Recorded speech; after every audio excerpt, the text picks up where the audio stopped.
हमारे ऊपर असीम कृपा है, प्रतिपल ऐसा अनुभव करो। उपासक प्रायः अपने गुणों को देखता है, अपने देह भाव का चिंतन करता है, देह संबंधी विषयों का चिंतन करता है। ये बहुत बड़ा दोष है। बड़ी कृपा है तो इस कृपा का स्वरूप ये होना चाहिए, अब हमें अपना चिंतन नहीं करना है। प्रायः हम अपने चिंतन में लगे रहते हैं। आप बहुत सूक्ष्मता से इसे देखिएगा, या अपने किसी संबंधी के चिंतन में, वृत्ति रागात्मक या द्वेषात्मक। बड़े भाग्यशाली सावधान उपासक हैं जो केवल प्रिया प्रीतम का चिंतन करते हैं। अपने क्या हैं हमें इससे तात्पर्य नहीं है, हमारे कौन हैं इस पर हमारी दृष्टि रखनी है। उनका स्वभाव क्या है, उनका प्रभाव क्या है, लीलाएं कैसी हैं, ये हमें चिंतन करना है। जब हम शरीर भाव से गुण दोषों का चिंतन, सुख दुख का चिंतन, तो यही दृढ़ हो रहा है बंधन। प्रायः आप देखना एकांत में, क्योंकि एकांत का तात्पर्य है अंतर्मुख होकर। ये वृत्तियां इन्हीं में फंसी हुई है। शरीर संबंधी चिंतन, शरीर चिंतन, शरीर के भोग संबंधी, शरीर के अनुकूल प्रतिकूल राग द्वेषात्मक वृत्तियां, वो मेरा वो पराया, यही माया का जाल है। इसी से मुक्त होना है। किंचन मात्र अपने देह का चिंतन न हो, किंचन मात्र लौकिक सुख का चिंतन न हो। अभी परमानंद का अनुभव होने लगेगा। चिंतन संभालना है। अभ्यास योग युक्तेन चेतसा नान्यगामिना, हमारा चित्त कहीं न जाए। इतनी सत्यत्व बुद्धि बैठ गई शरीर में, संसार में, कि लाखों बार ये सुनते हैं, समझने की चेष्टा भी करते हैं, पर समझ नहीं पाते हैं कि हमारा चिंतनीय विषय क्या है।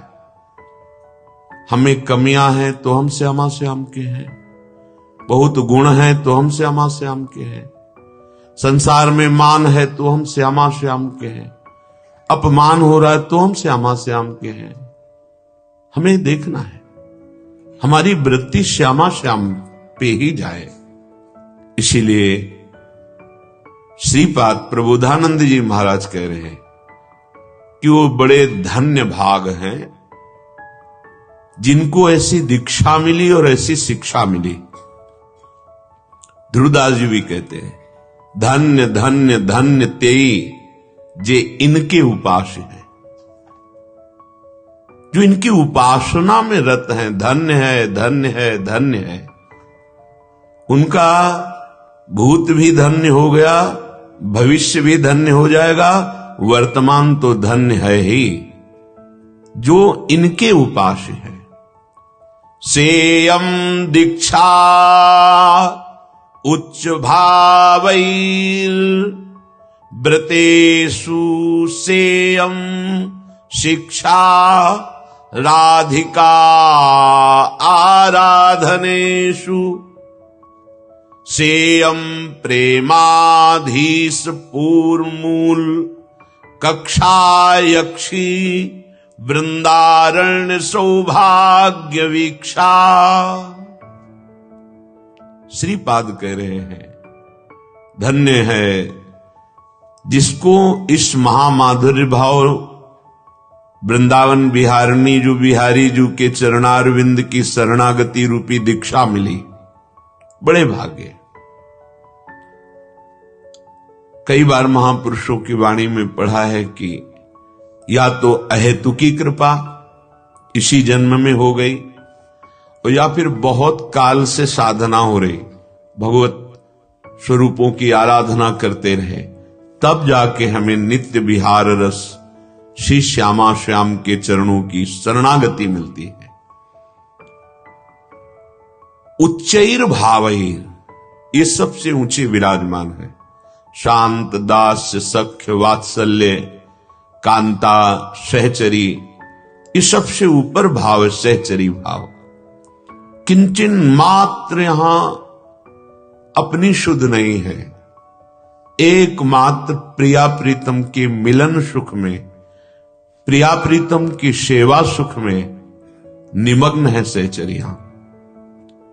बड़े भाग्यशाली हैं। जैसे आप पुरुष शरीर हैं तो आपको लगता है कि कैसे हम सहचरी हो सकते हैं, हम तो पुरुष हैं। ये पुरुष पोशाक है, स्त्री शरीर पोशाक है। कोई स्त्री शरीर सहचरी थोड़ी हो जाता है, नहीं। बनिता पुरुष भाव मिट जाए, सेवे ललितादिक के भाय। तब ये न स्त्री भाव न पुरुष भाव, जो हमारा आत्मस्वरूप है, वो आचार्य और गुरु कृपा से सहचरी भाव को प्राप्त हो जाता है। इसी शरीर में रहते हुए न स्थूल शरीर, न सूक्ष्म शरीर, न कारण शरीर, और न देव शरीर, न यातना शरीर, ये बड़ा दिव्य है। प्रियाजू की सेवा में जो शरीर हमें प्राप्त होता है, ये बड़ा दिव्य है। ये प्रेम वपु है, ये हित वपु है, हित की मूर्ति है। मानो मूर्तिमान प्रेम है सहचरी स्वरूप। वो प्रियालाल के चरणारविंद की परमाशक्ति प्रदान करने वाले आचार्य श्री हरिवंश महाप्रभु श्री सदगुरुदेव भगवान, इनकी कृपा से व्यास सुवन प्रसाद देह मानसी गढ़े चित, प्रथम भावतन बदल करे अपबपु जो अलंकृत, व्यास सुवन प्रसाद देह मानसी गढ़े चित। ये जो इस भाव को नहीं समझ पाते हैं, वो बाहरी पाउडर आउडर लगा के बाहरी श्रृंगार ये सब वो नहीं समझ पा रहे हैं, उपहास कर रहे हैं इस भाव का। ये परम हंसों की स्थिति है। ये बाहरी हम ये वेश धारण करें, ये ठीक बात नहीं है, मना किया गया है। ये उपहास का विषय बनता है। ये आंतरिक भाव देह है। जैसे ब्रज के बहुत से महापुरुषों ने गोपी भाव सिद्ध करके श्री कृष्ण को कांत रूप में प्राप्त किया। बहुत से महापुरुषों ने सखा भाव सिद्ध करके प्रभु के नित्य सखा चिदानंद वपु प्राप्त किया। ऐसे ही ये सखी भाव है। इसमें बाहरी चूड़ियां पहनकर या बाहरी इस तरह का, एक हमारे यहां ग्रंथ है सेवा पद्धति का विस्तार, उसमें वर्णन किया गया है कि नहीं, सेवक जी भी महाराज कहते हैं, सखी कहता आप गात। शरीर ये थोड़ी सखी है। शरीर भाव भूलना सहचरी भाव की तरफ बढ़ना है। पांचों भूले देह सुधी, छठे भावना रास की। यहां चूक कर बैठते हैं। जो श्री कृष्ण को रिझाने के लिए चला है, उसे ब्यूटी पार्लर में जाके श्रृंगार करना, बिल्कुल अच्छे से समझ लीजिए। किसका श्रृंगार कर रहे हैं? देह का। नहीं, प्रथम भावतन बदल करे अपबपु जो अलंकृत। अलंकार कौन से धारण करने? पहले देह भाव का त्याग करो, तीनों देहों का, स्थूल सूक्ष्म कारण। प्रथम भाव तनु बदली करे अपबपु जो अलंकृत। इस शरीर का इराग त्याग करके प्रभु के नाम बल से, आचार्य चरण बल से वो अपु बपु जो करे। अपु आत्मस्वरूप, बपु सहचरी रूप। ये बात है, बाहरी बात में नहीं। जब तक महापुरुषों के चरणों का आश्रय लेकर, तब तक बाहरी बात नहीं बननी। हमारे बाहर वस्त्र आवेष्टित करके, घूंघट काट के, तो हम सहचरी हो जाएंगे। फिर माताएं बहनें तो सिद्ध सहचरी हैं, लेकिन वहां आदेश कर रहे हैं बनिता माने स्त्री शरीर, पुरुष भाव मिट जाए। न स्त्री भाव रहे न पुरुष भाव, सहचरी चिदानंद भाव है। अब ये बात ना समझने के कारण बहुत ही उपहासास्पद हो जाता है। समझ में नहीं आता कि भक्ति को आडंबर क्यों बनाया जाता है, नाटक क्यों किया जाता है। अगर लोक रिझावा है तो और भी मार्ग हैं जिनसे लोक रिझाओ। भक्ति तो केवल अपने प्रीतम प्रभु को रिझाने के लिए है। शेयम दीक्षा उच्च भावैर्व्रतेषु तस्मात् शास्त्रम प्रमाणम ते कार्याकार्यो व्यवस्थितौ। आपका जीवन की शैली कैसी होनी चाहिए, ये शास्त्र प्रमाणित होनी चाहिए, मन माने नहीं। ऐसा इसलिए बोल रहे हैं कि ऐसे कुछ दृश्य उपस्थित होते हैं, बिल्कुल ठीक नहीं। चाहे स्त्री शरीर हो या पुरुष शरीर हो, हमारे यहां के महापुरुषों ने गंगाबाई, यमुनाबाई, कर्मठी बाई, भागमती बाई, ये सब नित्य विहार रस की उपासक, नागरी दास जी की कृपा प्राप्त भागमती भाई, एक से एक महान मलिन वस्त्र धारण किए हुए, तन ढका हुआ है, रात दिन प्रिया प्रीतम के प्रेम में, और तेज ऐसा है देखते ही वासनाओं का नाश हो जाए, ऐसी महामहिम भागवती बल से युक्त। यही तेज देख करके तो अकबर सम्राट का भांजा यहां का अधिकारी था, आगरा प्रांत का, वो गश्त पे आया हुआ था वृंदावन। देखा बाई जी को, गंगा यमुना बाई हरिवंश महाप्रभु की शिष्या थी। मलिन वस्त्र, फटे वस्त्र, रज लगी हुई, फिर भी जैसे आग को ढका नहीं जा सकता, ऐसे उनका ब्रह्मचर्य, उनका राधा वल्लभ लाल जी के प्रति प्रेम तो खिला वो कमल जैसा। अब वो विषयी अधिकारी उसने देखा, बस वो आसक्त हो गया। अपने पार्षदों से कहा इसको हमारी सेवा में भेजा जाए। महाराज ये कोई साधारण नारी नहीं है, ये आराधना में तत्पर है, और आप अगर ऐसा प्रगट बलपूर्वक कुछ भी चेष्टा करेंगे तो ब्रज 84 कोष भक्तों का विरोध प्रकट हो जाएगा और फिर निपट पाना, और अकबर सम्राट जब सुनेगा तो आपको दंडित करेगा, क्योंकि वो भक्तों के प्रति विनम्र भाव रखते थे, बड़े बड़े महापुरुषों की चरण सेवा में उपस्थित होते थे। पर उसके चित्त की भ्रांति कि मुझे चाहिए, ये समझ नहीं पाया। 2 वेश्याओं को पैसे से 9 युवतियां थी, खरीदा और कहा ये तो केवल हम फीस दे रहे हैं, अगर उनको हमारे महल तक ले आओगे तो जितना तुम रुपया कहोगे हम दे देंगे। अब वो तो अर्थ के लिए जीवन बेचने वाली साधु वेश धारण किया, वैसे ही रज लगाई, मलिन वस्त्र पहने और बाई जी के पास पहुंच गई। राधे राधे, देखा भक्त स्वरूप तिलक, वैसे ही तिलक लगा, बड़ी प्रसन्न हुई। कोई भक्त आई, विराजी, थोड़ी देर चर्चा हुई, चली 8-10 दिन लगातार नियम से आ जाती। ऐसे सरल भक्तों का स्वभाव सरल होता है। संत सरल चित जगत हित जान स्वभाव स्नेह, इनका स्वभाव ही होता है प्रेम। सबसे कौन क्या है ये नहीं देखते, मेरे प्रभु ऐसे भाव में देखते हैं। अब कोई लगातार बराबर कई दिन आवे, फिर अचानक 2 दिन ना आवे, फिर तीसरे दिन आ जाए, ऐसा ही किया उन्होंने कहा आप 2 दिन से नहीं आए कि आपका स्वास्थ्य ठीक नहीं था क्या? तो उनका नहीं, हमारे यहां एक बहुत बड़े महापुरुष आए हैं, यही मथुरा में, 2 दिन उनकी सेवा में थी, पर आज हमारा आपका मन, आपसे मिलने के लिए बहुत लालयित हुआ हमारा मन, तो फिर हम उनसे अनुमति लेके आ गए, अभी वो मथुरा में ही है, क्या आप चलेंगे उन महापुरुष के दर्शन करने? बाई जी ने कहा वैसे तो हम कहीं जाती नहीं, पर उनका हमारी इच्छा एक बार आप देख लो।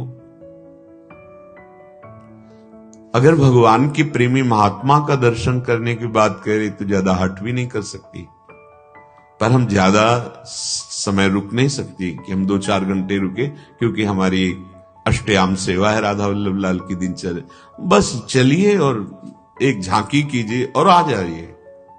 सरल चित, वो छली कपटी हृदय को क्या जाने, उनका सरल चित है तो सब विश्वास दृढ़ होता है भक्तों का, जो बोलो वो विश्वास कर लेते हैं। बहुत सरल चित। पहुंची तो जब महल में, तो उनका यहां संत,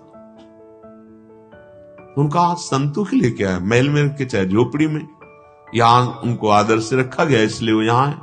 हाँ, ये भी बात ठीक है। बहुत प्रवीण। अंदर गए, सुई बार से दरवाजा लाग। अब उनको समझ में आया कि मेरे साथ छल हो रहा है। सामने देखा वो उनका भांजा सम्राट अकबर का, उस पर दृष्टि गई, वो कामाशक्त। अब एकदम सहम गई कि ये क्या। वो आगे बढ़ा, उनका सावधान, कदम आगे नहीं, आप मुझे अनाथ न समझ लें। नाथ अनाथन हित समर्थ, मोहन श्री राधा। जो आत्मसमर्पण किए हुए, ऐसा कैसे हो सकता है, अमंगल कैसे हो सकता है। पर वो कहां राजमद से मतवाला, वो आ गए, क्योंकि अब वहां कोई शासक नहीं कि दूसरा कोई रोक दे। बस आंख मूंदी, श्री हरिवन श्री हरिवन श्री हरिवन श्री हरिवन। बाई जी गायब। और वहां बड़ा भयानक सिंह गर्जना, वो मूर्छित होकर गिर गए। लघु शंका कर दी, सामने एक बबर से। देख लो, सुकुमार तत्व की उपासना है, पर वही तत्व है जो नरसिंह अवतार धारण करता है। वही तत्व है जो अपने भक्तों के लिए विविध रूप धारण कर लेता है। कोई दूसरा थोड़ी है, वही है। भ्रम भूल्यो भटकत कर, भ्रम में न भूलो कि बहुत सुकुमार तत्व हैं हमारे प्रभु। वही है जो अनंत ब्रह्मांडों के महाबल हैं। ऐसा मूर्छित होकर के गिरा कि होश ही नहीं है। बाई जी अपनी कुटिया पे, आंख खोली तो देखा वृंदावन कुटिया पे। कर तुम अकर तुम अन्यथा कर तुम, सर्व समर्थ प्रियालाल के उपासना में मगन उनको कोई, जहां राधा वहां बाधा कोई छू सके। अब होश आया तो बार बार वही सिंह की दहाड़, वही से चीखा चिल्लाया। सैनिक जनों ने दरवाजा को देखा, बस उसके दिमाग में वही भय, वही बार बार विकल। अपने जो शासक जन उनसे पूछा, कोई उपाय करो, नहीं मेरे प्राण निकल जाएंगे। बार बार मुझे सिंह दिखाई दे रहा है, उसकी दहाड़, ऐसा लगता है मेरे ऊपर आक्रमण कर रहा है, बहुत छाती जल रही, अब बचा लो। तो उनका महाराज बहुत बड़ा अपराध बन गया, वो महाभागवत है जिनके प्रति आपने काम भाव किया। अगर आप बचना चाहते हैं तो उन्हीं के चरणों में चलो तो बच सकते, दूसरा कोई उपाय नहीं। वहां से बुलाया गया। बाई जी अपनी कुटिया में थी, कुटिया के बाहर इस साष्टांग दंडवत करके लौट गया और कहा मेरी रक्षा करो, मैं नहीं समझ पाया, मेरे से गलती हो गई। बाई जी बाहर निकली और कहा राधा राधा राधा, राधा वल्लभ लाल की जय। भैया आप पवित्र भाव रखो, जाओ भगवान तुम्हारा मंगल करे। कैसा है, करत जे अनशयन निंदक तीनों पे अनुग्रह कियो। हमारी महारानी जी के चरणों का जो चिंतन करते हैं उनका हृदय इतना मृदुल होता है, क्योंकि हमारी महारानी जी का स्वभाव है, वही स्वभाव उतरता है शरणागतों पे। जाओ भाई, भगवान तुम्हारा मंगल करे। कभी बहुत से रत्न और भेंट लाया था। गंगाबाई यमुनाबाई जी ने कहा नहीं, ये मुझे नहीं चाहिए, ये तो आप किसी की सेवा में लगन, हम तो ब्रजवासियों की टूक और राधा वल्लभ लाल की जूठन से जीते हैं, ये ले जाओ, इसकी जरूरत नहीं। तो उसको समझ में आया कि क्या है ये हमारा बाहरी रूप, ये जो बनाने का भाव है कि हम ऐसे, ये हम सबसे प्रार्थना करते हैं ऐसी कोई गलती न करना कि उपासना ही भ्रष्ट हो जाए। हम समझ नहीं पाते प्रेम क्या है, उपासना क्या है, और बह जाते हैं बनावट पर। और दंभ आ जाता है, बहुत कुछ देखने को मिलता है। उपासक बिल्कुल सावधान। बाहर से बनावट से प्रभु, अच्छा इस चमड़े से श्री कृष्ण प्यार करेंगे? अरे श्री कृष्ण के प्यार करने की भावना में इसका त्याग हो जाता है भाई। ब्रह्मादिक के भोग शव विषम लागता है नहीं। प्रभु का प्रसादी वस्त्र धारण किए हुए, प्रभु की प्रसादी से जीने वाले इन शरीरों के राग पर नहीं रहते। शरीर रागी कभी भाव को प्राप्त नहीं होता। शरीर राग त्यागी ही भगवत भाव को प्राप्त होता है। बहुत सावधानी की जरूरत है सहचरी भाव को समझना। ये बहुत दिव्य परमहंस स्थिति है। जैसे गोपी भाव एक स्थिति का नाम है, जैसे लौकिक पद है, प्रधानमंत्री एक पद है, उस पद पे कोई भी विराजमान हो सकता है। ऐसे ही परमेष्ठी एक पद है, ऐसे ही एक सखा पद है, गोपी एक स्थिति पद है, सहचरी पद है, सो सहचरी पद पावे पद है। उसमें कोई भी विराजमान हो सकता है। कोई का तात्पर्य स्त्री पुरुष नहीं, आत्मस्वरूप जो हमारी आत्मा है वो सहचरी स्वरूप में होती है। स्थूल सूक्ष्म कारण तीनों से परे है ये भाव दे। हम बाहरी, अरे मुख में रज लगाओ, तिलक लगाओ, जैसे साधारण वस्त्र पहनो और नाम जप करो, खूब प्रियालाल को रिझाओ, भाव देह की प्राप्ति हो जाएगी। ये बाहरी बहुत अंदर से लगता है, धोखे में मत रहो। ये चार लोग प्रणाम करने लगते, चार लोग वाहवाही करने लगते, हाँ ये ऐसा नहीं, नाटक मत करो। अंतर का विषय श्री कृष्ण आत्म तत्व से प्रेम करते हैं, क्योंकि वो आत्मस्वरूप हैं। जब तक आप आत्मस्वरूप में स्थित नहीं होगे श्री कृष्ण को नहीं जान पाओगे। ये बाहरी चमड़े से साधक प्यार नहीं करता, फिर श्री कृष्ण कैसे प्यार करेंगे? बाहरी तुम भव बनवा करके ऐसे करके श्री कृष्ण को रिझा लोगे। अरे काम वासना को बढ़ाओगे और भ्रष्ट हो जाओगे। मानो, प्रार्थना मानो। तन को सजाने वाला मन को श्री कृष्ण में नहीं लगा सकता, और मन श्री कृष्ण में जिसका समाहित होने लगता है, समर्पित होने लगता है, वो तन से उदासीन हो जाता है। आप देखो बड़े बड़े महाभागवतों के चरित्र पढ़ करके देखो कैसा जीवन, चाहे वो स्त्री शरीर में हो चाहे वो पुरुष शरीर में हो, कितनी ऊंची स्थिति है। हम समझ नहीं पा रहे हैं, तो इसीलिए कह रहे हैं शिक्षा राधिका राधनेशु। जो श्री राधा किशोरी जी के चरणों की आराधना में तत्पर हैं, उन्हीं महापुरुषों से शिक्षा ग्रहण करें। पहले लिखा सेयम दीक्षा उच्च भावैर व्रतेषु, उत्तम भाव का व्रत धारण करे, सर्वोत्तम भाव सहचरी भाव। दीक्षा ग्रहण कर, बड़े भाग्य की बात है। यहां किसी को बुलाया नहीं जाता, श्री जी आकर्षित करके आप आए, आप श्रवण किए, आप श्री जी की शरणागति स्वीकार किए, बहुत जन्मों के सुकृत, बहुत जन्मों का पुण्य फलीभूत हो गया, लाडली जी की कृपा हो गई। अब व्रतेषु, व्रत ही केवल नहीं लिखा, व्रतेषु माने बहुत से व्रत। क्या बहुत से व्रत? व्रतों की दीक्षा क्या है? एकमात्र श्याम श्यामा के अनन्य मन से, वचन से, कर्म से, इन्हीं का नाम, इन्हीं का रूप, इन्हीं की लीला, इन्हीं की सेवा, इन्हीं का चिंतन, इन्हीं का भरोसा, इन्हीं का आस, इन्हीं का बल, इन्हीं का विश्वास, एकमात्र यह व्रतेषु। उच्च भावैर व्रतेषु, उच्च भावैर व्रतेषु। सेयम शिक्षा राधिकाराधनेषु।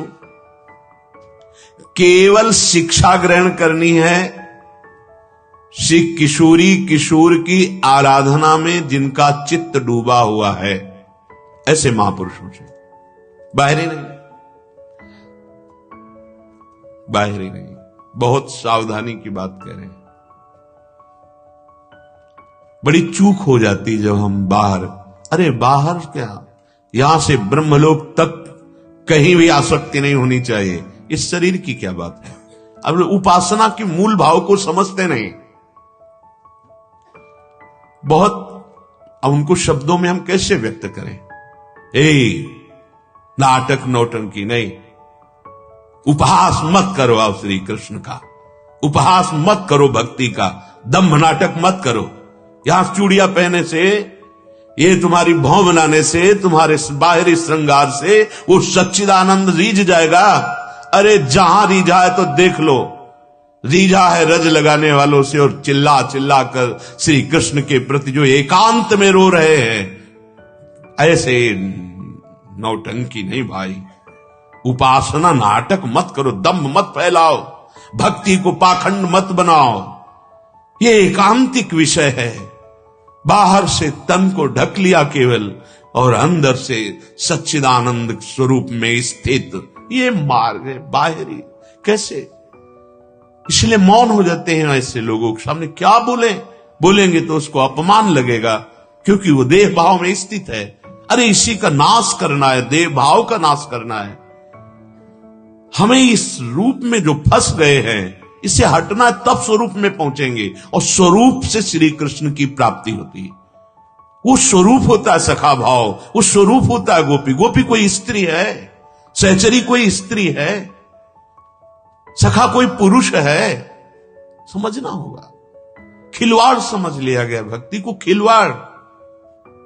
जहां निषेध किया गया उनके संग हो, तुम भाव को प्राप्त होगे नहीं। सिद्धांत को समझो, कच्चाई रखने पर सच्चाई की प्राप्ति नहीं हो पाती, दिखाई देता है कच्चाई। इसलिए सावधानी हम सबसे कहते हैं, होश में। ये भक्ति का तात्पर्य हृदय का परिवर्तन, भक्ति का तात्पर्य चिंतन का परिवर्तन, भक्ति का तात्पर्य है त्रिभुवन का त्याग। त्रिभुवन का, त्रिभुवन त्रमसम लागे है, त्रिभुवन त्रमसम लागे है। भाई जी महाराज महाभाव स्थिति के महापुरुष हैं। धोती कुर्ता चश्मा, महाभाव श्री कृष्ण चंद्रजू अधीन है। पूज्य राधा बाबा महाभाव स्थित। कैसे? महाजनों गतेन सब, महान भाव में स्थित हैं श्री कृष्ण के प्रति। कैसा श्रृंगार है राधा बाबा का। जब पीछे चरित्र चला था, वो दिव्य नव किशोरी स्वरूप, और श्री कृष्ण आते हैं, श्री कृष्ण का श्रृंगार करते हैं, और हृदय से नहीं लगाते तो बहुत तड़पन है। तो भाई जी जो भाव दे में, क्यों आते, क्यों तड़पती है? चल मैं तुझे ले चल रही हूं ऐसी जगह कि श्री कृष्ण देखते ही तेरे को हृदय से लगा लेंगे। लाडली जी के समीप भाव दे। ये सब अंदर की बात, बाहर नहीं। बाहर तो देखो बाबा एक सन्यासी, बाहर देखो भाई जी एक गृहस्थ वेश में। इन महापुरुषों ने नहीं जाना क्या? ये महापुरुष नहीं सजा सकते थे क्या?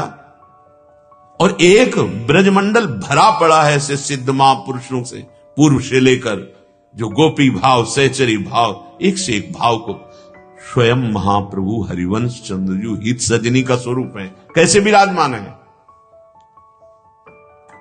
उनके अनुयायी शरणागत जन, एक से एक सिद्ध महापुरुष, सहचरी भाव। कैसे? हम जहां महापुरुष चले उसी मार्ग से चलेंगे तो एक नया स्वरूप, एक नया नाटक। बिल्कुल नहीं, बहुत दूर हो जाओगे श्री कृष्ण से और प्रवृत्तियां व्यभिचार में उतर जाएंगी। शरीर रागी कभी अनुरागी हो सकता है। अरे शुद्ध नहीं रहती शरीर की भाई। अगर सहचरी भाव की प्राप्ति की बात कह रहे तो महाप्रभु कह रहे कैसे प्राप्त होगा? बोले थी बचन मिथुन मुख निसरत, सुनि सुनि देह दसाकिन। रात दिन चतुरासी जी का गायन करो, रात दिन चतुरासी जी के चिंतन में, निज मंत्र के चिंतन में, तब जाकर के उनकी कृपा से वृंदावन का दिव्य प्रादुर्भाव हृदय में और अपने स्वरूप का अनुभव प्रियाजू के समीप सेवा करते हुए अपनी किशोरी मात्मानम किमि सुकुमारी नुकले, वो स्वरूप। भाई इसको भूलना है। ये गोपी नहीं है, ये सखा नहीं है, ये तो पंचभूतों से मिला हुआ केवल भगवत प्राप्ति के लिए इसकी मान्यता है। ये किसी काम का नहीं, मृत है, मृत जीते जी मृत है यदि इसमें भाव नहीं है। जीवित सौ समान ते प्राणी, ये कोई पवित्र चीज है? इससे राग रहित होना है भाई। सत्संग, शास्त्र स्वाध्याय, भजन मार्ग, ये राग रहित होने के लिए, राग बढ़ाने के लिए नहीं है।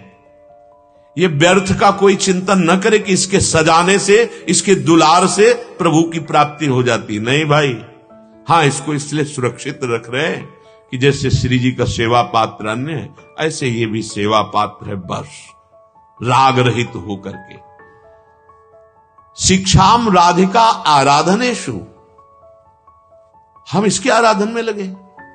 अरे हमारी आराधना, हमारा श्रृंगार का विषय स्वामिनी जो है, हमें उनके श्रृंगार की चिंतन में या प्रगट सेवा में, इसकी कौन? रज लगा लो, तिलक लगा लो, हाँ वस्त्रों से शरीर ढक लो जैसे प्रभु दे दे।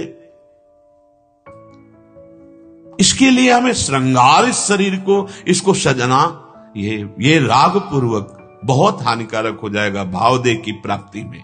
और बिना भाव देह के कैसे श्री जी का, कैसे प्रभु का?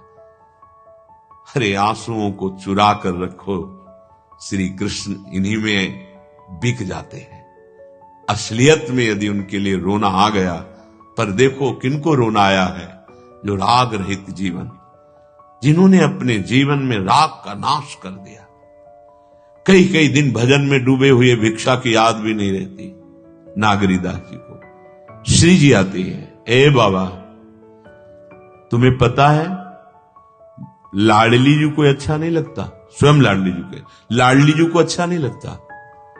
मैया कई दिन से कह रही बाबा भिक्षा के लिए नहीं आया, चलो भिक्षा मांगो जाकर और भिक्षा पाओ। ये लाडली जी को अच्छा नहीं लगता। एक लंगोटी पहनते हैं, रात दिन भजन में डूबे हैं, तब सहचरी भाव को तब दिखाई दे रहा है, वे मृद चिबुक प्रलोई प्रबोधत, तू भामिनी कर सो कर ठारत। नागरीदास जी ने लिखा है, परमहंसों का एकांतिक रस है। महान जो भगवत प्रेम में मत वाले जन है, इसको बाहर मत प्रपंची बनाओ, इसको स्वांग मत बनाओ, इसको नौटंकी नाटक मत बनाओ। ये हृदय का विषय भक्ति है। ये दिखावा, ये क्या मिल जाएगा भाई? क्या मिल जाएगा? मिलेगा क्या? नाशवान प्रणाम नमस्कार रुपया पैसा वाहवाही वीडियो आम की पुष्टता, क्या मिलेगा?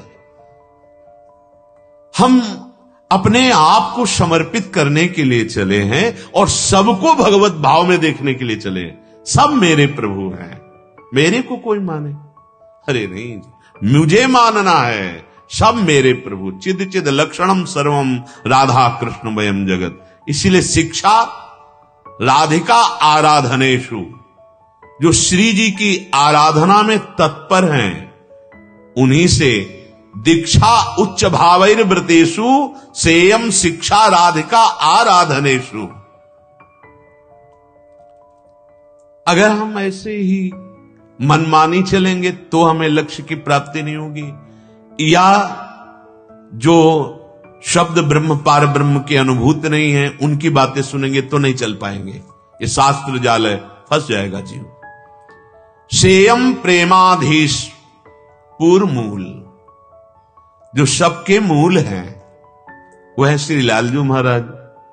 लालजू महाराज के हृदय का जो प्रेम है, आनंद है, आह्लाद है, उसी लाडली जू अर्थात प्रियालाल जो सबके मूल हैं। सेयम, रात दिन उनकी सेवा में रहो। रात दिन हमारा भाव जुड़ा, हम सो रहे हैं तो उनकी सेवा के लिए कि हमारा शरीर इंद्रियां फिर स्वस्थ होंगी, प्रातः काल से फिर सेवा में हम लगे। हमारी हर चेष्टा प्रभु की प्रसन्नता के लिए, हमारी दिनचर्या, शौच, स्नान आदि सब प्रभु के लिए है, क्योंकि हम तैयार होकर उनकी सेवा में जा रहे हैं। शेयम प्रेमाधीश, ये प्रेम के मूर्तिमान स्वरूप रस सिंधु, सबके मूल श्री राधा वल्लभ लाल, श्री श्यामा श्याम, इनकी सेवा। आगे फल बता रहे। वृंदारण्य सौभाग्य वीक्षा, ये वृंदारण्य प्रकाशित हो जाएगा आपके नेत्रों के सामने। वीक्ष माने तो देखना, निरखना। ऐसे ही खुले नेत्रों में दिव्य वृंदावन, और वृंदावन में विहरण करते हुए प्रिया प्रीतम। यही तो हम देखने के लिए, यही हम पाने के लिए साधना करते हैं, भगवत साक्षात्कार, उनकी सेवा। हमें सब सौभाग्य श्री जी दे रहे हैं, और आश्रित हो जाओ वो दे देंगे, बस सावधानी। जैसी आज्ञा हो वैसे चलना चाहिए, मनमानी बिल्कुल नहीं करना चाहिए। अध्यात्म में जहां हम थोड़ी भी मनमानी करते हैं तो ये वही मन है जो हमें बहुत जन्मों से प्रभु से विमुख रखा है, बहुत जन्मों से। आज जाकर हमें समझ पाए हैं।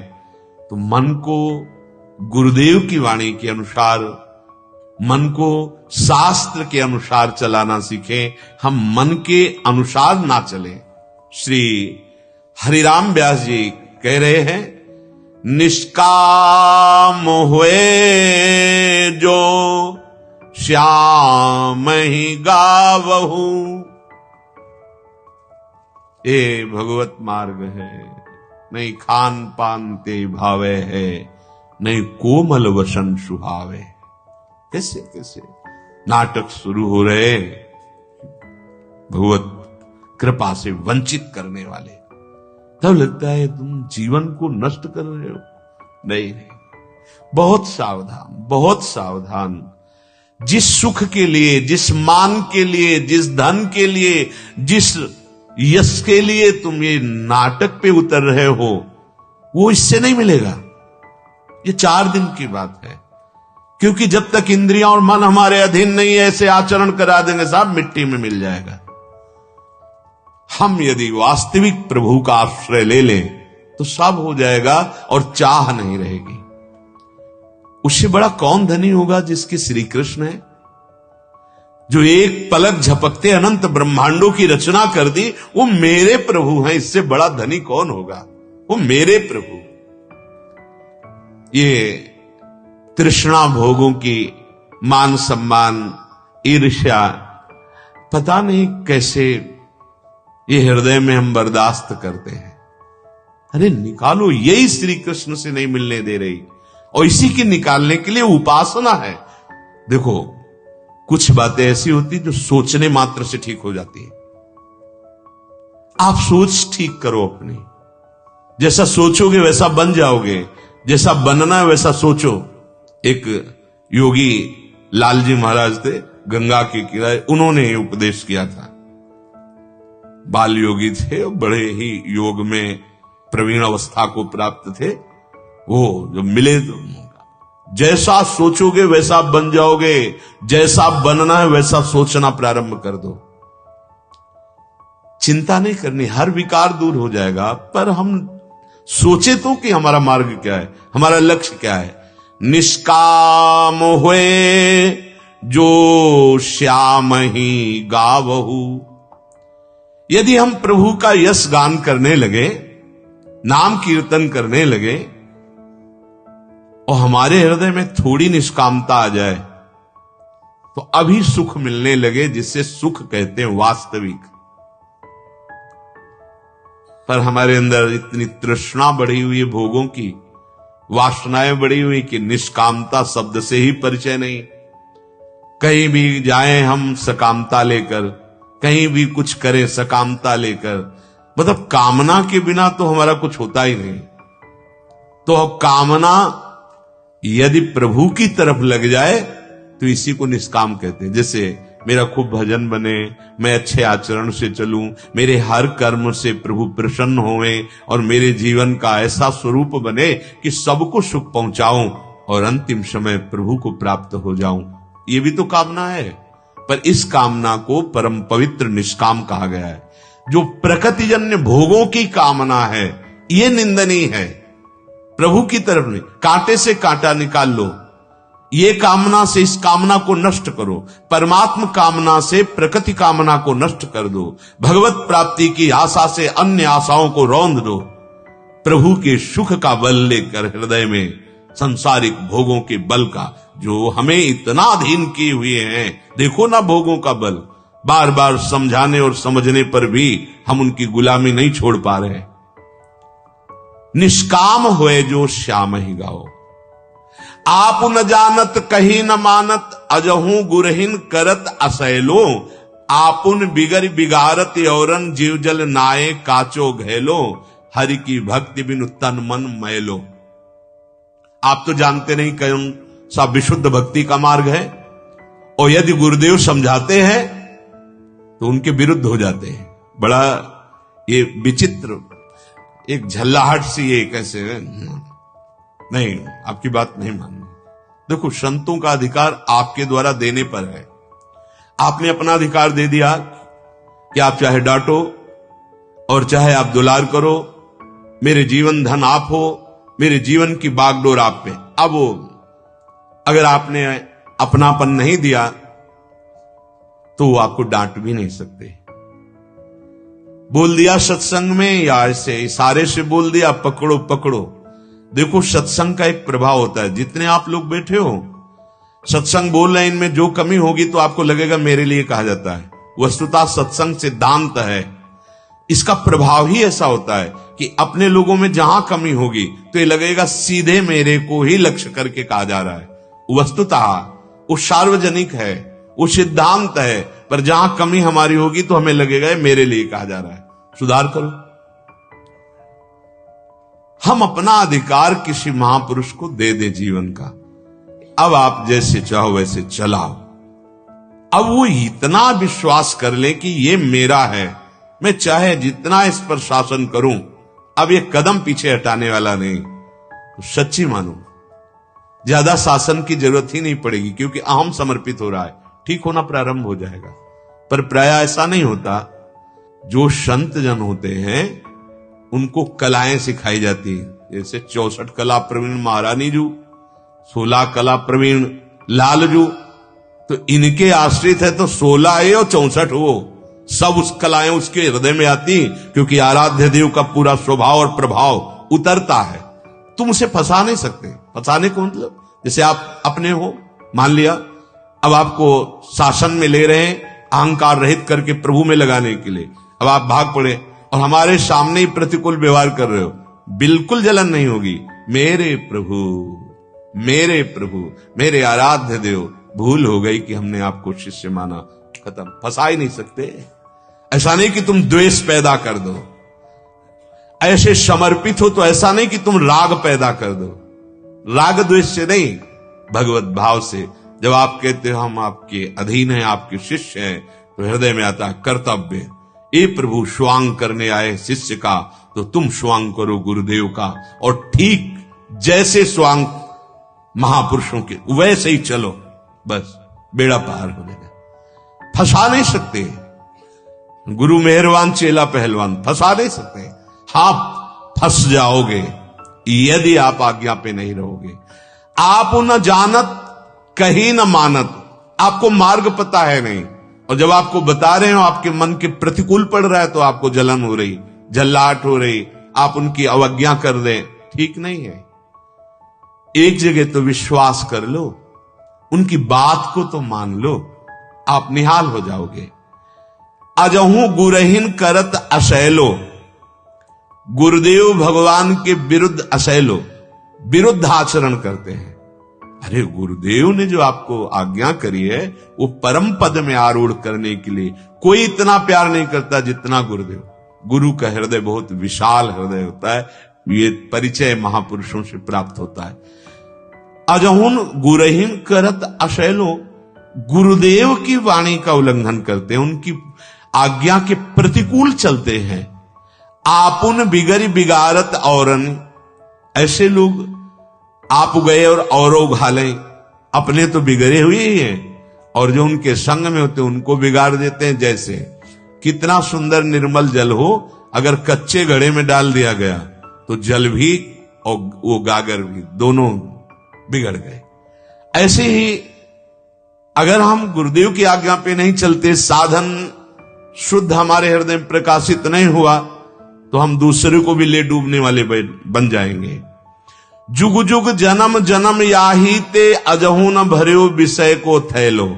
जन्म जन्म बीते चले जा रहे हैं, क्या विषय से तुम तृप्ति प्राप्त कर पाए? नहीं। तो हरिराम व्यास जी कह रहे, व्यास बचन माने बिनु जाने, नरक परेगो ऐलो पहलो। जब तक तुम गुरुदेव के वचनों को मानोगे नहीं, तब तक गुरुदेव और आराध्य देव को जानोगे नहीं। और जब तक मानना और जानना ये नहीं हुआ, तब तक दुर्गति नहीं रुकेगी। ये कह रहे नरक परेगो ऐलो पहलो का मतलब बहुत ही दुख प्रदान करने वाली गति प्राप्त होती है, क्योंकि भगवान ने ऐसा संयोग दिया। बार बार तो बनत नहीं यह संजोग अनूप, मानुष तन वृंदा विपिन, रसिकन संग विपिन। साचे साचे साधुन में तुम्हारा परिचय हो जाएगा जब सही ढंग से चलोगे। ये प्रगट के ही संत भगवान नहीं, अप्रकट महात्मा रसिक जनों का संग होने लगता है। जो दिव्य है, जो पार्थिव तन त्याग कर अपने भावदेह में है, उन महापुरुषों का आगमन होता है। उस उपासक के हृदय में तंद्रा से आई और सत्संग हो रहा है, उनका दर्शन हो रहा है, उनसे संभाषण हो रहा है, उनका उपदेश हो रहा है, ये बहुतायत होने लगता है। तब प्रियालाल का दिव्य लीला विलास उनके हृदय में स्फुरित होता है। ध्यान रखना, पहले सिद्ध महापुरुष पधारते हैं, जैसे किसी महान के आने पर उनके सेवक जन पहले सारी व्यवस्था करते हैं, ऐसे ही उस हृदय में पहले व्यक्त महात्मा वो उनकी प्रकट दिनचर्या को संभाला और उपासना में लगे, तो अव्यक्त परंपरागत जिनके आप शरण में हैं वो महापुरुष आना प्रारंभ हो गए और वो दिव्य भाव तन की व्यवस्था करने लगे। प्रिया प्रीतम पधार रहे हैं, हृदय की पूरी व्यवस्था कर दी, भाव देह में डूब गए। इसलिए भाई, ये अध्यात्म, ये परमार्थ, ये भगवत मार्ग गुरुवाणी पर ही स्थित है। अगर आप अपने सदगुरुदेव, अपने आराध्य देव, इनकी आज्ञा उल्लंघन करेंगे तो फिर मार्ग में क्या, केवल जीवन यापन है। जीवन यापन तो पशु पक्षी भी कर रहे हैं। दिव्यता की तरफ चलने के लिए बस वचन आधीन सदा रहे, केवल वचनम करिष्येत, आप बोलिए, उसके अनुसार अपना जीवन हम चलाएंगे। श्री भगवान अर्जुन जी को कहते हैं, जो मोह रूपी दलदल से पार हो गया और जो शास्त्र जाल से पार हो गया, उसे परमात्म साक्षात्कार हो जाता है। अर्जुन जी ने प्रश्न किया, जिसे परमात्म साक्षात्कार हो जाता है उसके क्या लक्षण है? भगवान ने कहा, कोई भी कामना उसके हृदय में नहीं रह जाती, वो परम संतोष को प्राप्त हो जाता है। वो आत्मना तुष्ट, वो अपने आत्मस्वरूप में ही संतुष्ट रहता है, जो सिद्ध पुरुष होता है, जिसे भगवत प्राप्ति होती, बाहरी किसी विषय या किसी अन्य आश्रय रहता ही नहीं, कामना रहित ही है। जैसे प्रहलाद जी से भगवान करे वरदान मांगो तो भगवद आज्ञा का भी पालन करना पड़ेगा। तो आप प्रभु मुझे ये वरदान दीजिए कि मेरे हृदय में कोई मांगने की चाह ही ना रह जाए। ये नहीं कहा प्रभु मेरे अंदर कोई कामना नहीं, क्या मांगो? नहीं, आपकी आज्ञा है मांगो, तो मांग रहे हैं प्रभु, मेरे हृदय में कोई मांग ही ना रह जाए। ये भगवत साक्षात्कार किए हुए महापुरुष के हृदय में समस्त कामनाओं का त्याग हो जाता है, वो प्रभु में संतुष्ट रहता है। शरीर का निर्वाह प्रकृति के द्वारा, परमात्मा के द्वारा स्वयं होता, उसकी कोई चाह नहीं होती। फिर वो बोलता कैसे? बोले दुखी होकर वो नहीं बोलता, ना तो सुखी होकर बोलता है। दुख में उद्विग्न नहीं होता, सुख में हर्षित नहीं होता, उसका राग नष्ट हो जाता है, तो कोई भय नहीं होता और उसके हृदय में क्रोध नहीं होता। अर्थात इन विकार से रहित होने के कारण उसकी वाणी परमात्मा स्वरूप होती है। पूछा था क्रिया, और भगवान ने स्थिति की बात की कि उसका हृदय दुख से उद्विग्न नहीं होता, सुख से हर्षित नहीं होता, वीतराग भय क्रोध, उसका राग नष्ट हो गया है, भय हृदय में किंचन मात्र कहीं कोई भय नहीं, मृत्यु का भी नहीं, और क्रोध का तो कहीं सवाल ही नहीं, क्योंकि निज प्रभु में देखें जगत तो कैसन करें विरोध। वो संपूर्ण आसक्तियों के त्यागी होते हैं। कहीं उनका अभिस्नेह ना अपने शरीर में, न दूसरे शरीरों में, न किसी परिस्थिति में, न किसी भोग में, न किसी पद में, न किसी वैभव में उनकी आसक्ति नहीं होती है जो भगवत प्राप्त होते हैं।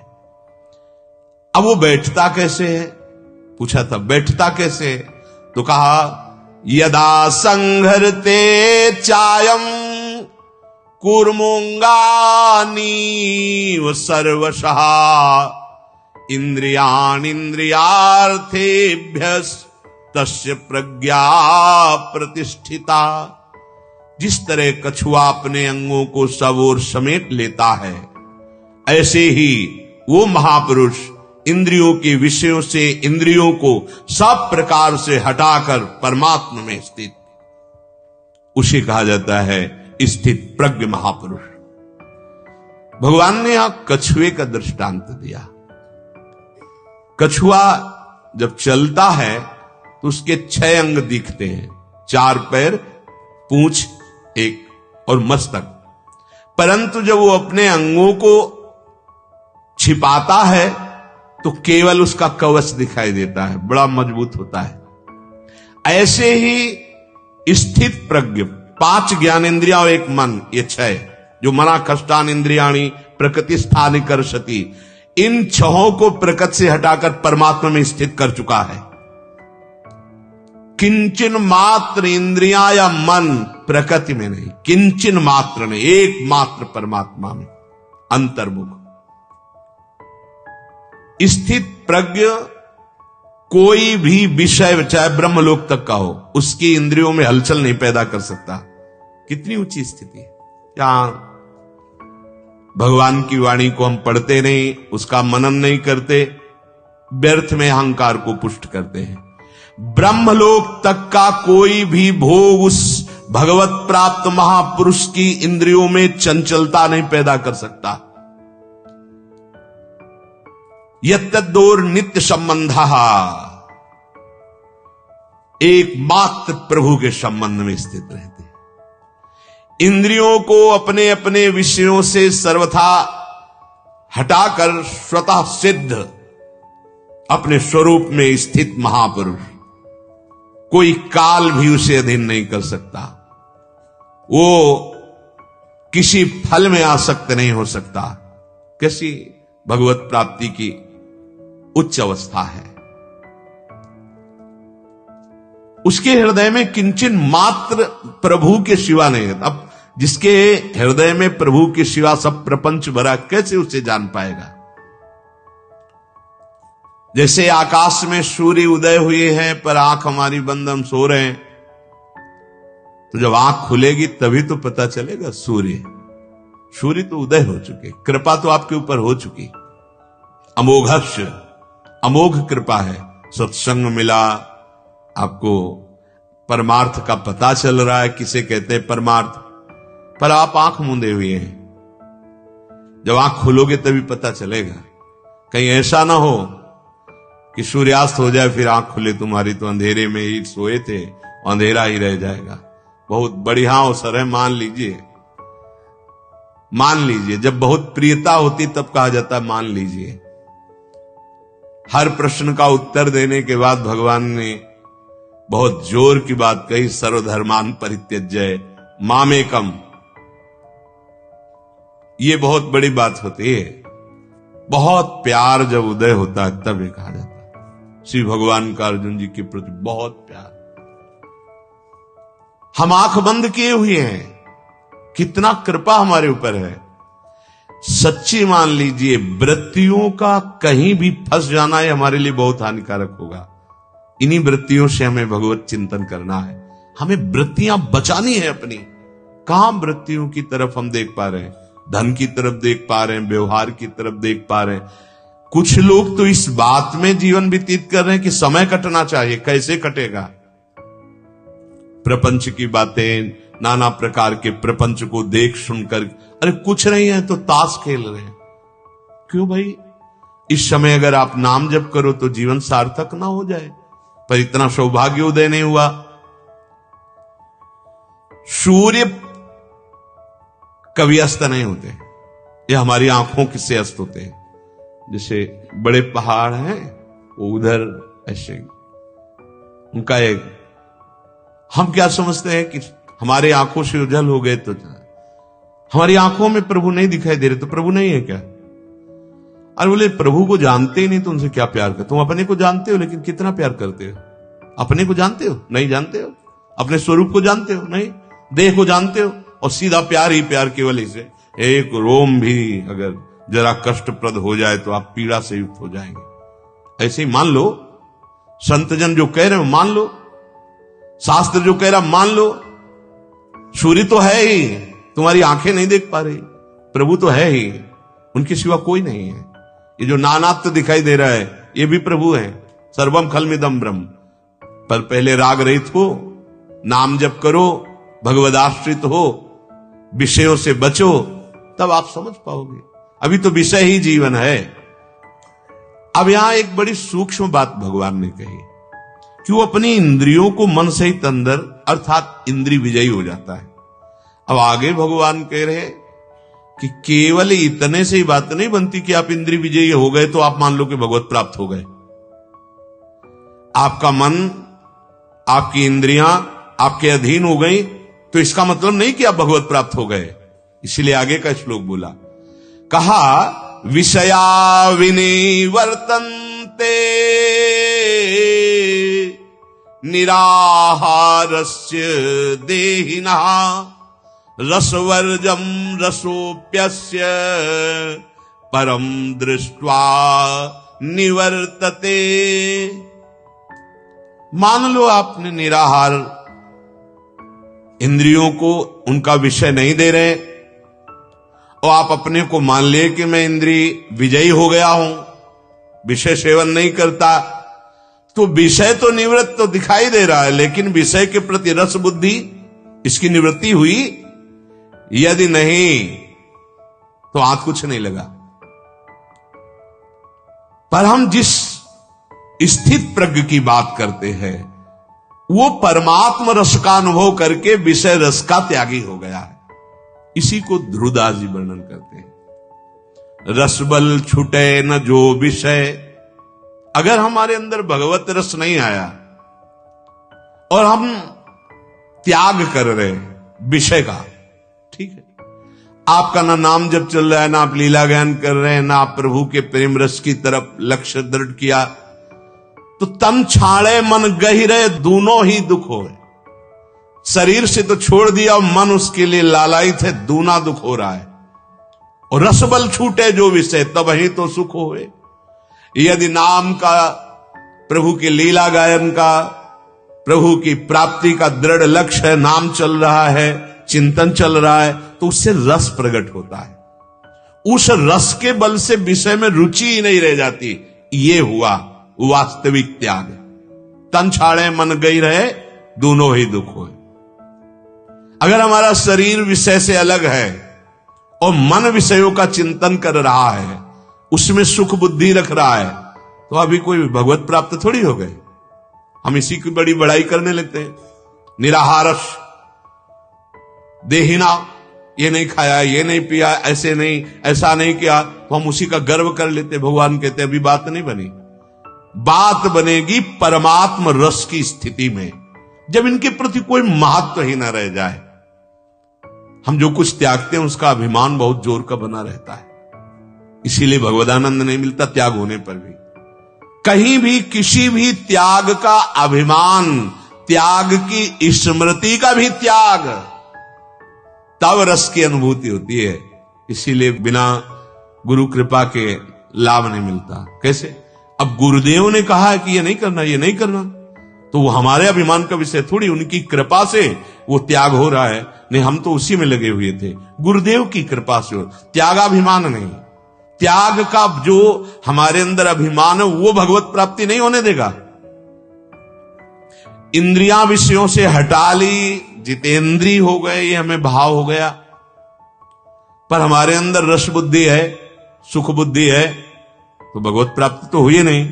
तो क्या हुआ? तन छाड़ा मन गई रहे दोनों ही दुख हुए। भगवान यहां जो कह रहे हैं कि वो अपने 5 ज्ञानेंद्रियों कर्मेंद्रियों को समेट लेता है, जैसे कछुआ, तो समेटने का मतलब वो प्रभु में स्थित कर देता है, परमात्मा में स्थित कर देता है। अगर परमात्मा स्थिति नहीं है तो निराहारस्य होने पर अपना ही हम यश चाहेंगे, अपने ही प्रशंसा में। बड़ा विचित्र खेल है। हम लोग दास हैं, हमें वाणी से प्रभु का यश गाना है, कानों से प्रभु का यश सुनना है, जय जयकार प्रभु की करनी है, अपनी नहीं करनी है। हमने ये किया, हमने ये किया, हमारा ये, और कृपा करके इतने इतने मोटे वो पकड़ाते हैं कि देख लो इसमें सब हमारी फोटो बनी है और लिखा हुआ है कौन कौन से हमें इनाम मिले हैं, क्या क्या। भैया कहां कहां दिशा बदल गई, आप कहां, ये मार्ग है जिस मार्ग को केवल आप अनुभूतियों के द्वारा देखकर चल सकते हो। दूसरा कोई संसारी पुरुष हमें किसी पद से सम्मानित करे तो वो देह और गुण का है, वो परमार्थ का नहीं, क्योंकि परमार्थ का परमार्थिक ही जानता है और वहां कोई सम्मान नहीं होता। एक बार पूज्यपाद उड़िया बाबा किसी महापुरुष के यहां गए तो उनका स्वभाव था 18 घंटे पद्मासन पर ऐसे, तो जितने आश्रम में संत थे वो सब बहुत ही, मतलब इतनी उच्च कोटि। 18 घंटे 18 मिनट बैठ के देखना कैसा लगता है। यहां की नस नाड़ियां टूटने लगती है। वो कोई अभ्यासी ही, तो जो उनके गुरु जी थे उनका क्या हुआ, ये क्या हुआ, कैसे हल्के हृदय के हो, प्रशंसा करने लगे। बिल्कुल नहीं, 18 घंटे बैठना कोई बड़ी बात होता है। बाबा मुस्कुरा दिए, ठीक, परमार्थिक कभी प्रशंसा नहीं कर सकता, कभी नहीं कर सकता, और गुरुजन तो कर ही नहीं सकते। अगर कर दें तो रोना एकांत में कि कोई अपराध बन गया आज जो हमारी प्रशंसा हो, और जहां से हमें शासन मिलना चाहिए वहां से हमें छूट मिल रही, इसका मतलब अपनेपन में कमी है। कभी गुरुदेव प्रशंसा नहीं, वाह भाई वाह कितना पैसा, ऐसा मतलब अपराध बन गया। कोई हमसे गलती हो गई, प्रार्थना करनी चाहिए, भगवान क्या गलती हो गई हमसे, ये दंड क्यों दिया जा रहा है, हमारी प्रशंसा का मतलब हमें दंड दिया जा रहा है। यह है परमार्थ काम है। भोगों की सत्ता महत्ता अंतःकरण में यदि बनी हुई है और बाहर से भोगों का त्याग है तो अभी काम नहीं बना, कोई भगवत प्राप्त नहीं हो गए हो। विषया विनिवर्तन्ते निराहारस्य देहिना रसवर्जम। निराहार 2 तरह का होता है, एक होता है अपनी इच्छा से भोजन का त्याग करना, और एक होता है बीमारी आने से भोजन का त्याग करना। भोजन त्याग मात्र से कोई भगवत प्राप्त नहीं हो जाता, ये सब बाहरी बातें हैं। भूख लगे, रूखा सूखा जो भी मिले उतना डाल लो कि आपका भगवत चिंतन और आपकी सेवा ना रुके। ऐसे निराहार की जरूरत नहीं है कि बाजार में जाके अलग से खरीदना पड़े साबूदाना, सिंघाड़े का आटा, कूटू का आटा और देसी घी। वैसे तो दाल रोटी में काम चल जाता था, अब उसके लिए बढ़िया तल नहीं, ऐसे निराहार की जरूरत नहीं है। हमें निरंतर भजन परायण होकर के जिसका भोजन नीरस उसका भजन सरस, जिसका भोजन सरस उसका भजन नीरस, ये शब्द लिख लो पूज्यपाद उड़िया बाबा जी महाराज के। जिस उपासक का किसी नवीन भोगने की इच्छा का नाश हो गया है, भोगे हुए भोग की तृष्णा का नाश हो गया है, वो भगवत प्राप्ति के समीप पहुंच चुका है।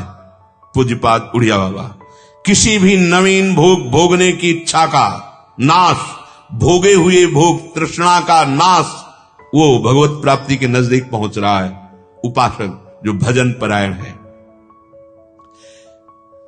अब रोगी के मन में रहता है कि क्या करूं, अगर ये खाता हूं तो रोग हमारा बढ़ जाएगा, तो वो कोई निराहार त्यागी नहीं कहा जाता। वो डर के रोग ना बढ़ जाए, कष्ट ना हो जाए इसलिए त्याग है, उसे निराहार नहीं कहते। क्योंकि जहां रोग ठीक हुआ, शरीर में शक्ति आई, तो वो खूब पदार्थों का भोग करूंगा या करता हूं या करेंगे, ऐसी भावना में दृढ़, उसे त्यागी नहीं कहते। 1 महीना से अन्न नहीं खाया है तो उसको कोई पुण्य थोड़ी मिलेगा, वो बीमार है भाई, इसलिए। अच्छा, दूसरा, रस बुद्धि भोगों की तरफ है। अब हमने सुना सत्संग कि ये बातें, ये रस नहीं, अच्छा है, प्रथम सीढ़ी पर पैर रख दिया, त्याग। अब अंदर से भोगों में रस बुद्धि, बाहर से त्याग है, तो ये भगवत प्राप्ति की स्थिति नहीं है। अभी आगे बढ़ना, वैराग्य, त्याग से वैराग्य और वैराग्य से उपरति। वैराग्य विषयों के सानिध्य में होते हुए भी रस बुद्धि ना होना, भोग बुद्धि ना होना, और उपरति ये भोगा जाने वाला विषय, ऐसा ज्ञान ही न रह जाना। ये उच्च कोटि के महापुरुष की स्थिति है। इंद्रियों से विषयों का बाहरी त्याग कर देना केवल भगवत प्राप्ति नहीं माना जाएगा, उसमें रस बुद्धि, सुख बुद्धि, उसका भी निवारण हो जाए। जिनका स्वाभाविक ही भोगों पर राग है, सत्संग सुनकर उसका त्याग किया, सावधान रहें।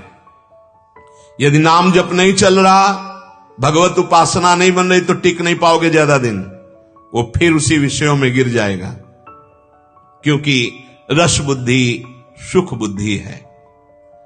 तीव्र वैराग्य उदय होना चाहिए। तीव्र वैराग्य, विचार पूर्वक उनका ऑपरेशन होना चाहिए मन से। क्या है इसमें? बहुत बार देखा, बहुत बार खाया, बहुत बार सूंघा, बहुत बार भोगा, क्या है? बहुत जन्मों से भोगा। ए मन, धिक्कार है तुम्हें, अय बुद्धि, धिक्कार है तुझे, जो सच्चिदानंद सुख की तरफ न बढ़कर इधर तो सुख मान रही है। रस बुद्धि निवृत्त नहीं हुई, पर वो प्रशंसनीय है, निराश होना नहीं, पर उतना ही, केवल ऐसा कोई खास बात नहीं। जैसे कई बार विनोद में कह देते हैं कि भाई हम अगर फल खा के रह रहे तो इससे थोड़ी भगवत प्राप्ति हो जाएगी। फल तो बहुत से पक्षी केवल फलाहारी है। अरे बहुत से ऐसे जंतु हैं जो केवल मिट्टी खा के रहते हैं, बहुत से ऐसे जलचर केवल जल से जीवित रहते हैं, और बहुत से ऐसे जीव हैं जो वायु से जीवित रहते हैं। क्या इनको भगवत प्राप्ति हो जाती है? यही बात ध्यान रखना। यहां जो भगवान कह रहे, विषया विनिवर्तन्ते निराहारस्य देहिना, आपका चिंतन क्या बन रहा है? मैं 10 साल से फलाहारी हूं, इसका जल्दी रोटी पालो और इस अभिमान को चूर करो, और राधा राधा राधा राधा राधा राधा, चिंतन अन्य नहीं, अन्य वस्तु का मद नहीं, आगे बढ़ो, बिल्कुल सहज स्वभाव, सरल भाव, जैसे प्रभु हमें रख रहे हो वैसे।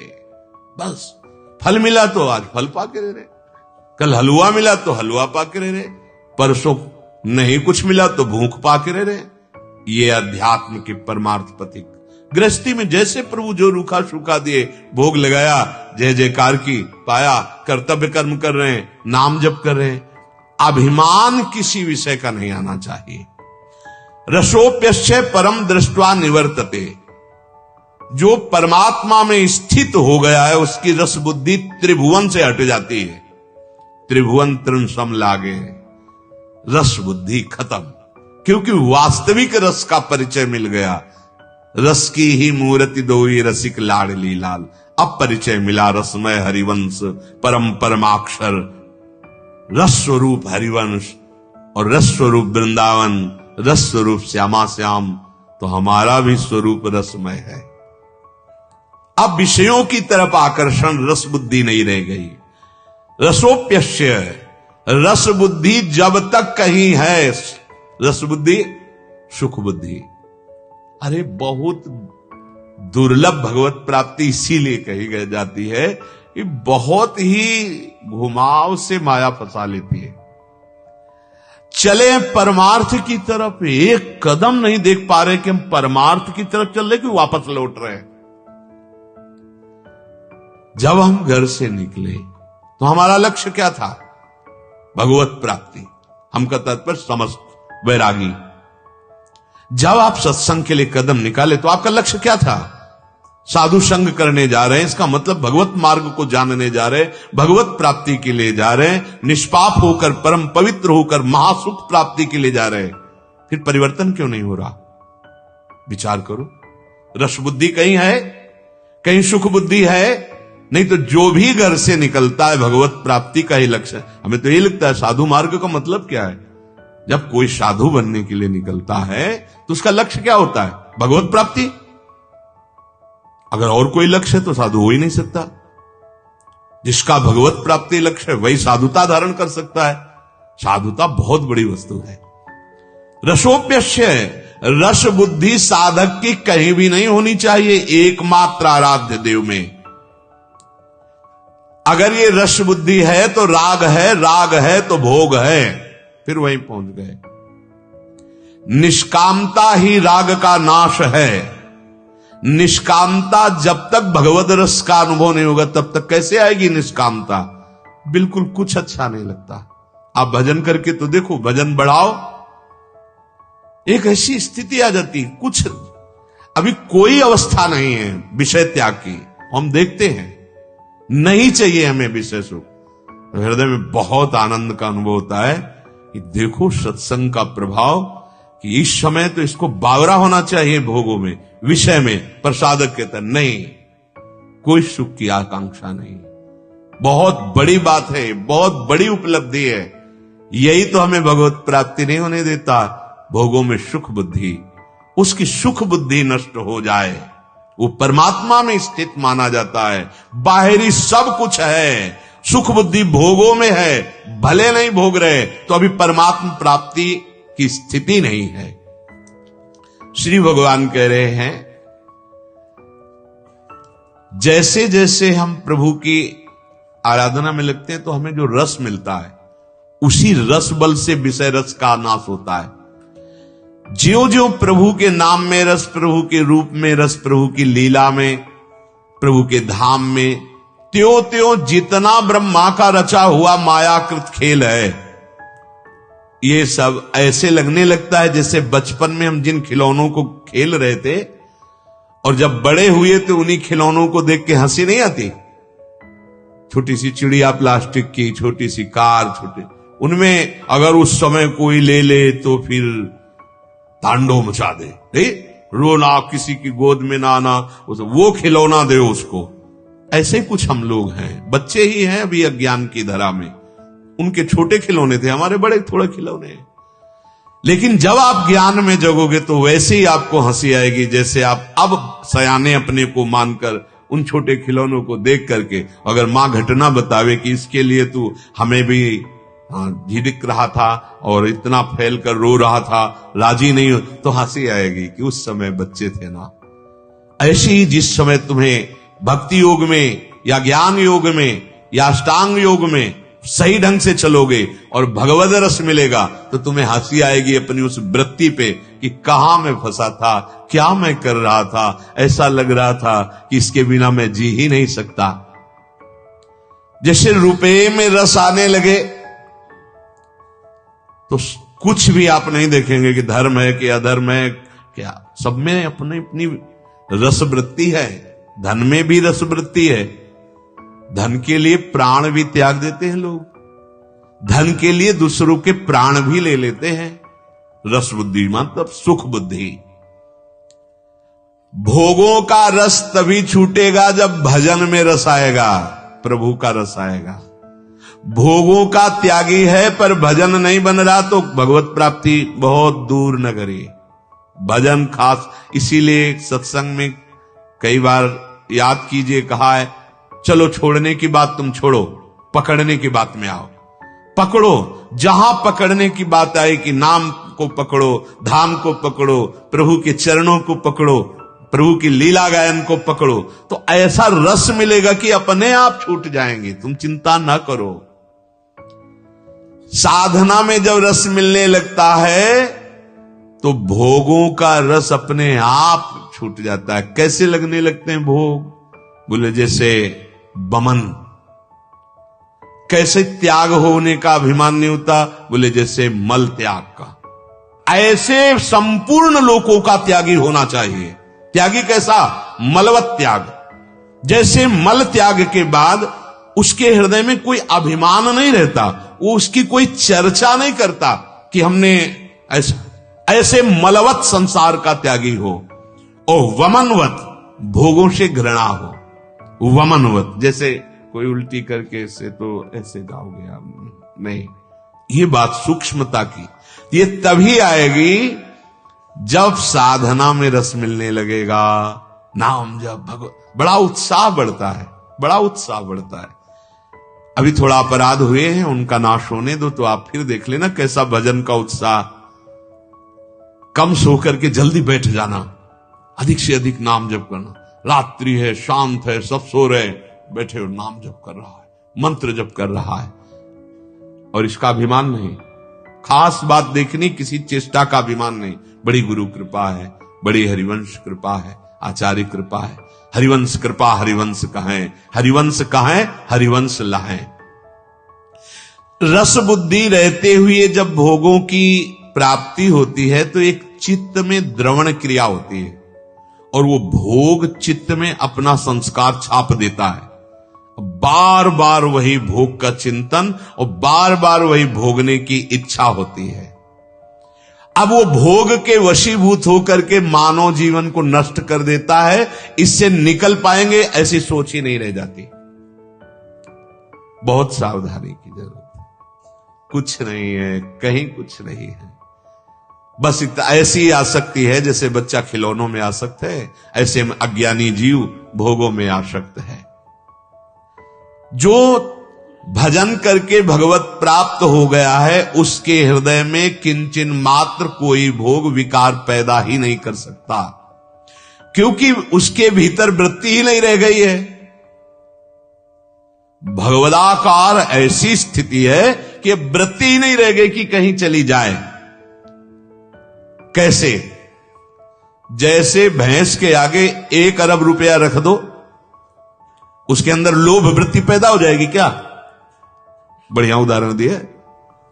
जैसे भैंस खड़ी है और उसको 1 अरब रुपया की भेंट चढ़ाओ, हाथ जोड़ो, क्या फर्क पड़ेगा उसको? साष्टांग प्रणाम करो, 4 परिक्रमा कर, कोई फर्क पड़ेगा? बोले उसकी ना लोभ वृत्ति पैदा होगी और ना मान पैदा होगा। लेकिन वो पशु है, पर वो ज्ञान संपन्न महापुरुष ऐसे ही आप परिक्रमा कर रहे हैं, उसको प्रणाम कर रहे हैं, उसकी प्रशंसा कर रहे हैं, खूब भेंट चढ़ा रहे हैं। न लोभ प्रवृत्ति जग सकती है, न मान प्रवृत्ति जग सकती है। उदाहरण में दिया कि जिससे आप समझ जाओ। बोले कैसे?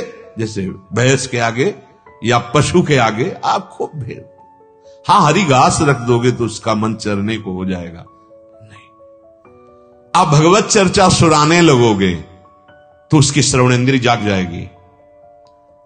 देखो सनकादि कितने बड़े महापुरुष हैं, पर भगवत चर्चा के बहुत आशिक है। जहां भी भगवत चर्चा, और कहीं ना हो तो आपस में ही चर्चा। भगवान शंकर कैसे भगवत चर्चा के श्रवण के लोभी कि कागभूषुंड जी की सभा में हंस बनकर श्रवण कर रहे हैं। भगवत चर्चा कथन के लोभी। हाँ, ये हमारे अंदर कहां है ये व्यसन, कहां ये लोग? भगवान नाम जप का लोग, भगवत कथा का लोग। बहुत सा सुंदर सुंदर सब रूप हैं।